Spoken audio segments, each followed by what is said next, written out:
Frédéric Rieux, je suis directeur de la recherche et développement chez la société ESII qui est spécialisée dans la gestion d'accueil du public. Donc on est générateur de pas mal de données et on est en plein dans la démarche data actuellement justement. Donc je vais essayer de vous faire effectivement un retour d'expérience sur notre culture data qui est assez paradoxal, on va dire. Tu rigoles déjà, mais donc on est éditeur de logiciels et on fait de la gestion d'accueil du public. Donc notre job à nous, c'est de mettre en relation un visiteur avec un agent qui a la bonne compétence. Voilà. Donc pour savoir si on a bien reçu les visiteurs, on est obligé de collecter énormément de données pour savoir si la personne a attendu suffisamment, si l'agent l'a reçu dans les temps, est-ce qu'il a été orienté parce qu'on l'a mal orienté. Donc on a la culture data, on l'avait tout de suite. On était des cultivateurs. Mais on n'était pas exploitants, on n'a jamais récolté, on n'a jamais récolté. Donc quand on a commencé à créer notre première solution, vous voyez, c'est en 2004, on a vraiment créé une solution full web où on a essayé vraiment de mettre en place une espèce d'outil qui s'appelle eStat, où l'objectif c'était d'essayer de mettre en forme les données. Mais en fait, c'était, j'ai envie de dire, c'était vraiment du flan, c'est-à-dire qu'on avait des données, on ne savait pas quoi en faire, et donc on a mis c'est de la mise à disposition des données brutes. Alors je vous laisse imaginer ce que pouvait faire un client avec ces données brutes. Et malgré tout, on avait quelques clients qui étaient très contents de ça, puisqu'ils avaient des données. Et eux, ils arrivaient à les exploiter, ils arrivaient à en faire des choses, uniquement pour les statisticiens, on va dire, les plus aboutis. Mais nous, derrière, voilà, on était contents, on faisait de la donnée et on mettait à disposition des données brutes. Alors au bout d'un moment, on a commencé à se dire, on va quand même essayer de faire quelque chose de ces données, on va essayer de les valoriser, on va essayer de créer de l'usage pour nos clients, en se disant, mais voilà, nous on a ces données-là, eux ils essaient de les exploiter, qu'est-ce qu'eux peuvent en faire ? Et alors, je vais parler d'hiver nucléaire pour nous, parce qu'entre 2004 et 2017, on a fait des tentatives. On a vraiment fait des tentatives, mais on est une boîte de tech. Et je pense que c'est hyper important, parce que comme on est dans la technologie, ce qui nous intéressait, c'était d'essayer de tester des algos, plus que de trouver des cas d'usage. Et donc en 2009, on a fait un premier outil de prédiction des flux qui était absolument inexploitable et qui donnait des résultats, mais qui était absolument inexploitable pour un client parce que derrière, on lui disait, voilà, on est capable de prédire les flux dans vos agences. Et le client, il nous disait, bah, c'est génial, et ça sert à quoi ?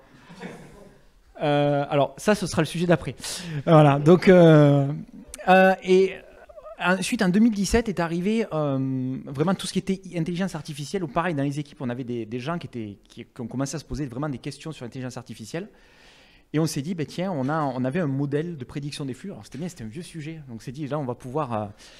et là, c'était vraiment de la recherche. C'est-à-dire vraiment, là, on voulait monter en compétence sur des sujets d'intelligence artificielle. Et donc, on a fait une thèse en data science pour créer des modèles et voir un peu comment on exploitait ces données. Et ce qu'on avait de caché, nous, derrière, c'était de la montée en compétence et surtout de la structure. On voulait savoir comment organiser ces données pour que finalement, on puisse en tirer des choses. Et bon, vous voyez, jusqu'en 2021, il n'y a rien qui est sorti de nouveau. Et au bout d'un moment, on s'est posé vraiment la question où on s'est dit, bon, ce sujet data, en fait, il n'avance pas. Depuis 2004, on fait des tentatives, mais des choses qui ne sont pas valorisées, il n'y a pas de ROI dessus. Comment on fait maintenant pour essayer de trouver une vraie exploitation à ce sujet-là ? Et donc, on s'est dit, on va laisser les techs de côté et on va revenir au métier. Et c'est là où on a voulu entamer une démarche de compréhension du terrain. Qu'est-ce qui finalement pourrait être valorisé au niveau du terrain ? Et c'est là où on a fait ce Diag Data, qui était une possibilité, une opportunité, de vraiment faire un peu un état des lieux, une cartographie finalement de toutes les données qu'on avait et quels étaient les usages qu'on pouvait en tirer pour vraiment les mettre dans le logiciel. Donc là, on oubliait vraiment la partie technique, on oubliait le côté, on se fait plaisir niveau technologie et on cherche vraiment des usages. Et là, les choses se sont un peu accélérées puisque vous voyez, entre 2021 et 2022, là, ça y est, on a commencé à sortir vraiment des projets de tableaux de bord. Puisque on avait déjà travaillé sur ces données, donc on avait les données brutes, on les avait stockées et enregistrées depuis des années et des années. On est passé en mode SaaS en 2017, en plus on avait une centralisation de toutes ces données-là. Donc finalement, on avait tout le terreau nécessaire pour pouvoir vraiment trouver des cas d'usage. Il nous manquait vraiment la vision client.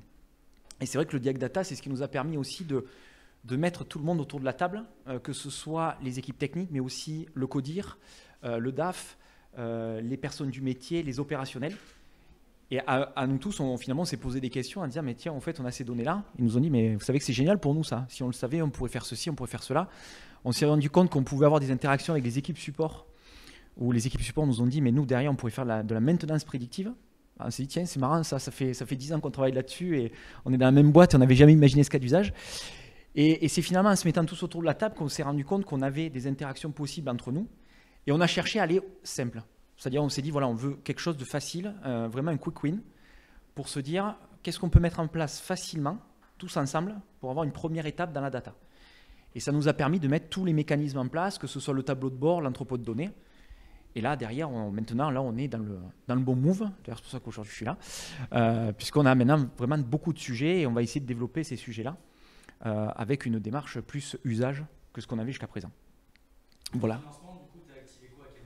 Alors, j'ai activé 2 financements, 2 fois BPI France, merci d'ailleurs. Le premier financement qu'on a eu, c'est le Diag Data, où là, on était vraiment dans une démarche où on se posait des questions au niveau CODIR.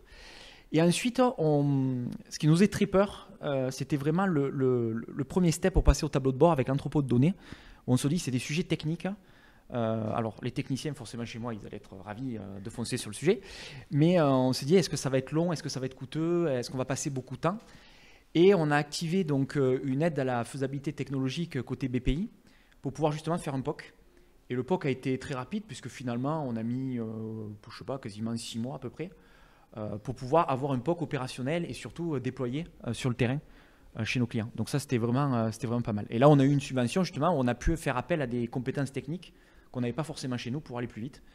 Et ça, c'était super intéressant. Donc on a eu 2 financements et 2 fois des subventions pour le faire. Oui, pareil. En fait, c'était de l'aide à la faisabilité technologique aussi. Mais là, c'était 2009, donc c'était avec la région. Et c'était la même chose. Alors, c'était vraiment une tentative où on avait une super idée. Alors, c'est vrai qu'en 2009, la data, alors c'était marrant parce qu'on faisait partie vraiment des premiers à vouloir créer des usages. Et on avait déjà envisagé des algorithmes assez poussés. Et donc, on a demandé à la région justement qu'est-ce qu'ils en pensaient. Ils nous ont dit, bah ouais, c'est une bonne idée de creuser. Et on a sorti quelque chose qui aurait mérité d'être déployé, mais il nous a manqué la valorisation client pour pouvoir vraiment faire exploser ce produit. Mais je pense qu'on aurait pu avoir presque 10 ans d'avance à ce moment-là. C'est comme ça.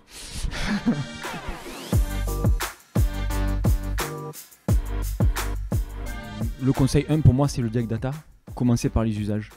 C'est vraiment, pour moi, c'est la clé, parce que c'est vrai qu'on a les données, et si on commence à se focaliser sur qu'est-ce qu'on peut faire de ces datas, finalement on reste un peu verrouillé. Enfin nous c'est ce qui nous est arrivé. On a un peu des ornières et voilà, moi le conseil c'est vraiment le Diag pour s'ouvrir, pour aller discuter et avoir quelqu'un de l'extérieur qui va justement venir un peu démystifier un peu tout ça et offrir des opportunités, des perspectives qui sont beaucoup plus larges que celles qu'on a imaginées au départ. Voilà, ça pour moi c'est vraiment le conseil 1. Alors, nous, c'est à peu près le même schéma, en sachant que nous, on a préféré prendre des extérieurs pour le côté démystification pour le management. Parce qu'effectivement, on avait des équipes techniques qui disaient, mais nous, à la data, on peut faire plein de choses. Et le problème, c'était au niveau de management, tout de suite, on avait effectivement une notion de coût qui faisait un peu peur. Et on s'est dit, ben voilà, le fait de passer par un extérieur, et c'est en ça que nous, le Diag a été extrêmement intéressant, c'est que ce sont des externes qui sont venus démystifier en disant mais finalement c'est pas si dur et on peut trouver des projets rapidement, faciles à faire et c'est en ça que eux nous ont aidés. Et après derrière, c'est vrai qu'effectivement je pense qu'avoir un data scientist dans l'équipe qui va servir d'ambassadeur et qui va servir de relais justement en disant ben, vous voyez quelqu'un de l'externe vient de vous dire que c'est pas si dur, donc je peux le mettre en œuvre directement dans les équipes. Ça peut être à mon avis un levier d'accélération assez important.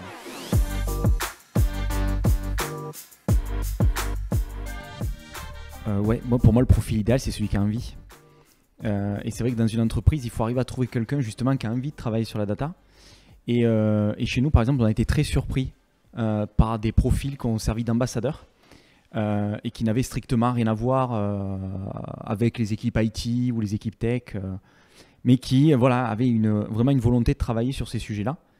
Et ils se sont retrouvés à être ambassadeurs et du coup à driver complètement le projet alors qu'ils n'avaient pas les compétences techniques et ils se sont formés effectivement un peu sur le tas, mais ils avaient envie, ils étaient curieux et je pense que c'est ça qui a fait aussi qu'on a pu accélérer et que c'est allé vite parce que finalement on leur a donné leur chance. Donc voilà, moi le conseil c'est de trouver la personne voilà, qui a un profil curieux. Alors effectivement si on a un data scientist curieux, qui a envie, etc., c'est le profil idéal.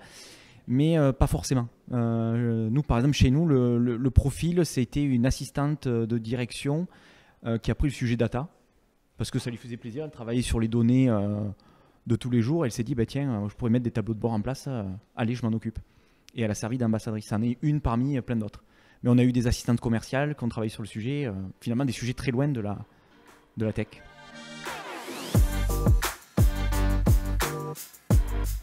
Chez nous, on va dire que c'est la tech qui a poussé, c'est la R&D qui a poussé.